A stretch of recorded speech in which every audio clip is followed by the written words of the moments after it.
இன்னைக்கு வந்து நம்ம ரியனை வந்து சர்ப்ரைஸ் பண்ண போகிறோம்.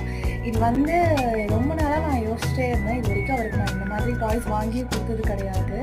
ஸோ ஒரு கொஞ்ச நாளாகவே அந்த ஃப்ராங்க்லின்ற லவ்லி இதெல்லாம் வந்து டிவியில் பார்த்துட்டு இருக்காங்க. அதில் பார்த்துட்டு அதில் வேற பப்பி வேணும் அப்படின்ட்டு ஒரே அடம். ஸோ ஐ திங்க் நல்லா சர்ப்ரைஸ் ஆவார் அப்படின்னு நான் நம்புகிறேன்.